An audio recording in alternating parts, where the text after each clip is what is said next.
தமிழன் என்று சொல்லடா தலை நிமிர்ந்து நில்லடா. யாதுமூரீர் யாதுமூரே யாவரும் கேளீர். தமிழன் என்றொரு இனமுண்டு, தனியே அவருக்கு ஒரு குணமுண்டு அப்படிங்கிறது மாதிரி நிறைய கவிஞர்கள் பாடிட்டு போயிருக்காங்கப்பா தமிழர்களை பற்றி. ஆனால் இன்னைக்கு தமிழ்நாட்டை நினச்சாலே அவ்வளோ கேவலமாக அவ்வளோ ஆத்திரமாக வருதுங்க.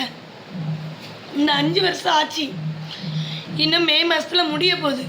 ஆனால் மறுபடியும் நம்ம இந்த தலைவர்களை தேர்ந்தெடுத்தோம்னா கண்டிப்பாக நம்ம வீட்டில் ஒரு பெண் குழந்தை கூட உயிரோடு இருக்காது. கண்டிப்பாக சொல்கிறேங்க, இந்த ஆட்சி தயவுசெய்து வேண்டாம் வேண்டாம் வேண்டாம். இலவசம் வேண்டாம். லேப்டாப்பை ஒழிச்சாங்க, சைக்கிளை ஒழிச்சாங்க, எல்லாத்தையும் ஒழிச்சிட்டாங்க. பெண்கள்கிட்ட ஓட்டு வேணும்னு சொல்லிட்டு ஒரு மாதம் 1000 ரூபா தராங்க. அந்த 1000 ரூபா பிச்சை காசு கூட நம்மளுக்கு வேண்டாங்க. பாருங்க, இவன் எல்லாத்தையும் தாரான், இல்லைன்னு சொல்லலை. என்னத்தை தாரான்? எல்லாத்தையும் தாரான் நான் சொல்கிறேன். என்னத்தை தாரான்? லேப்டாப்பை ஒழிச்சாச்சு, சைக்கிளை ஒழிச்சாச்சு, இன்னும் என்னத்தெல்லாம் ஒழிக்கணுமோ எல்லாத்தையும் ஒழிச்சாச்சு. சத்துணவு திட்டத்தில் முறைகேடு, எல்லாத்துலேயும் முறைகேடுங்க. இப்போ முதல்ல ரிதன்யா போச்சு. 2வது எனக்கு தெரிஞ்சு சொல்கிறேன், தெரியாமல் எத்தனை விஷயங்கள். 2வது அஜித் போனான், கவின்னு போனான். 3வது, 4வது இந்த சுரஜ் பையன், 5வது இடையில இந்த சரத்துன்னு ஒரு பையன். இப்படிலாம் கொடுமை தான் நடந்துகிட்ருக்கு.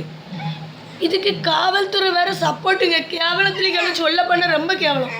என்னையும் என் பொண்ணையும் மேலே பாப்பாக்குடியில் வச்சு அடிச்சிருக்காங்கங்க. இந்த பச்சை பிள்ளைய அடித்து ஃபிஷ் வந்துட்டு. இதுக்கு ஆழ்வார் எஸ்ஐன்னு ஒருத்தன் சப்போர்ட்டு பண்ணி பால்வாடியில் அவன் அடித்து, பால்வாடியில் அராஜகமே பண்ணக்கூடாது. தேவமாரை வச்சு என்னை என் பிள்ளை அடித்து, என் பிள்ளைக்கு ஃபிஷ் வந்து நான் ஹாஸ்பிட்டலில் கிடந்து, என் பிள்ளை ஹாஸ்பிட்டலில் கிடந்து இந்த வருஷம் ஃபுல்லாக அப்படியே போயிருக்கு.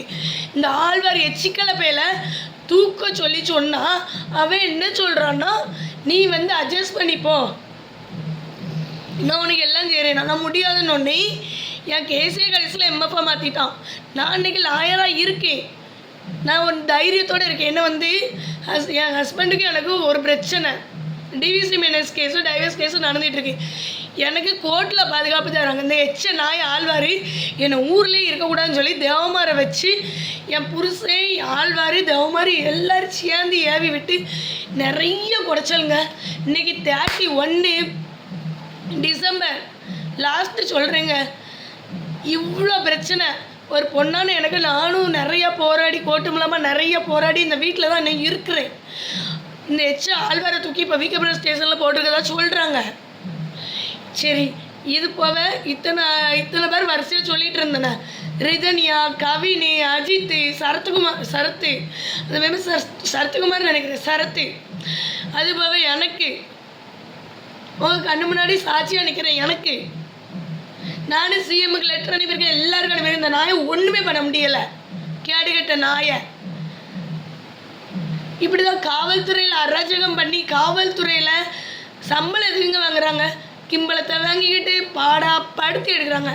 இதை குறித்து ஸ்டாலின் மனு போட்டால் ஒரு ரியாக்ஷன் கூட இல்லை.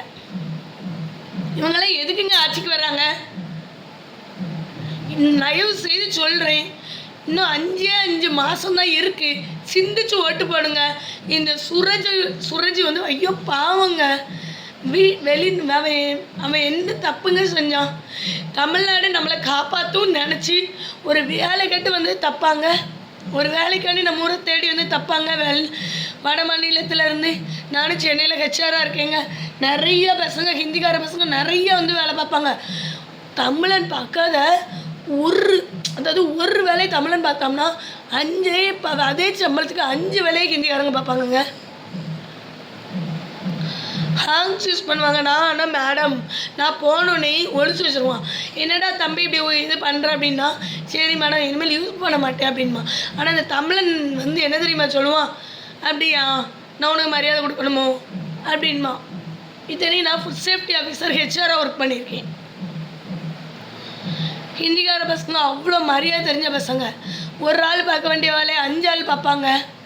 இந்த பையன் பாவம் சூரஜ், எனக்கு அவனை பார்த்தாலே, அவனுக்கு இந்த நடந்த வீடியோஸ்லாம் பார்த்தாலே அப்படியே கெதி கலங்குது உள்ளுக்குள்ளே.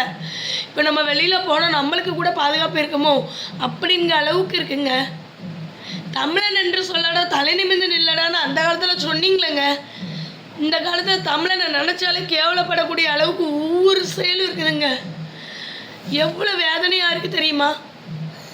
இதோடு தான் நான் போஸ்டிங் போட்டுட்ருக்கேன். இந்த பச்சை பிள்ளைக்கு பாதுகாப்பு இல்லைங்க, இது மாதிரி நிறைய பிள்ளைகளுக்கு பாதுகாப்பு இல்லை. இது இது இடையில கூட பொண்ணுங்களை ரேப் பண்ணாங்க. 10 வயசு சிறுமி பாலியல் பலாத்காரம் பண்ணப்பட்ட நிறைய பேர், இது மாதிரி எத்தனையோ பேர். தயவு செய்து சொல்கிறேன், குடி கஞ்சா எல்லாம் விற்கிற இந்த ஆட்சி நம்மளுக்கு தேவையா? இப்போ பொங்கலுக்கு ரூபா தருவாங்க, 4000 5000 3000 ஏதோ ஒன்று கண்டிப்பாக தருவான். ஏன்னா அடுத்த வருஷமாக ஆட்சிக்கு வந்து நம்ம உயிரை 5 வருஷத்துக்கு சாவடிக்கணும்ல, நம்மளை காவல்துறை மூலமாக சாவடிக்கணும்ல, அதுக்கு ரூபா தருவான். வாங்கி வச்சுக்கிட்டு நல்லா ஓட்டு போடுங்கண்ணே. தயவு செய்து சொல்கிறேன், மனசாட்சி இருந்தால் இந்த ஆட்சிக்கு ஓட்டு போடாதீங்க. ஈவன் நாம் தமிழர் கட்சி சீமானை தேர்ந்தெடுங்க. விஜய் எப்படின்னு தெரியல, விஜயை தேர்ந்துங்க. ஆட்சி மாற்றம் வரணும். ஏடிஎம்கே எப்படின்னு தெரியல. இந்த 3ல் இது போக எந்த கட்சி இருந்தாலும் சரி, ஆட்சி மாற்றத்தை கொண்டு வர அளவுக்கு மக்கள் நம்மளாக ஒன்று கூடி நம்மளாக எந்த தலைவர்களை தேர்ந்தெடுக்கணும்னு யோசனை பண்ணி தேர்ந்தெடுத்து இனிமேல் இந்த மாதிரி பிரச்சனை வரக்கூடாது. இந்த 5 வருஷத்துக்கு பிறகு இந்த ஸ்டாலின் மறுபடியும் வரக்கூடாது. இந்த மே மாதத்துக்கு பிறகு இந்த ஸ்டாலின் மறுபடியும் வந்தால் இது மாதிரி லாக்அப் டெத்து நடக்கும், போலீஸ்காரன் நம்மளை கொல்லுவான், இதுதான் நடக்கும். அந்த காலத்துலலாம் கூலிப்படை வச்சு கொள்ளுவாங்க, போலீஸ் அவங்கள தாட்டி போவாங்க. இப்போல்லாம் என்ன செய்கிறாங்க தெரியுமா? அந்த கூலிப்படையே காவல்துறையிலேயே அந்த கூலிப்படையாக செயல்படுறாங்க. இதான் நடக்கு. உண்மையை சொல்லப்போனால் இதான் நடக்கு. என் ஊரில் வந்து பாருங்கள், இப்போ அவன் ட்ரான்ஸ்ஃபர் ஆகி போயிட்டான். அந்த ஆழ்வார் என்னெல்லாம் பண்ண, நான் யாருமே டாக்டர் கேஸ் அது இதுன்னு சொல்லி 3 தடவை சஸ்பெண்ட் ஆகி 3ஆவது தடவை வந்து இந்த மாதிரி பண்ணிகிட்டு இருக்கான் டார்ச்சர். இவனை இன்னும் அரசாங்கத்தில் வச்சுருக்காங்க போலீஸாக. இதுக்கு மேலே ஒரு கொடுமை என்ன சொல்ல முடியும்? சட்டத்தில் பெண்களுக்கு பாதுகாப்பாகணும். எங்களுக்கு தேவை ஓசி பஸ்ஸோ, நீ கொடுக்குற மாதம் 1000 ரூபா கொடுக்கி அந்த பிச்சை காசு எங்களுக்கு தேவையில்லை. எங்களுக்கு தேவை நீதி நியாயம். நாங்கள் பிழைச்சிட்டு போகிறோம், உயிரோடு இருந்துட்டு போகிறோம். எங்களுக்கு தேவை நீதி நியாயம். அது உங்கள் அரசாங்கத்தில் கிடைக்க மாட்டேங்குது. அதனால் தயவு செய்து சொல்கிறேன், நீ எங்கெல்லாம் பறக்கட்டும், எனக்கு ஒன்றும் பிரச்சனை இல்லை. இன்னும் 5 மாதத்தில் எலெக்ஷன் நடக்கு. அந்த எலெக்ஷனில் நம்ம தமிழக மக்கள் அனைவரும் சிந்திச்சு ஓட்டு போடுவோம். நல்ல தலைவரை தேர்ந்தெடுத்து நாட்டை ஜெயிக்க வைக்கிறோம். அவ்வளோதான். நாட்டை இந்த மாதிரி பிரச்சனையே இல்லாத அளவுக்கு நம்ம நாடை நல்ல நாடாக மாற்றணும்.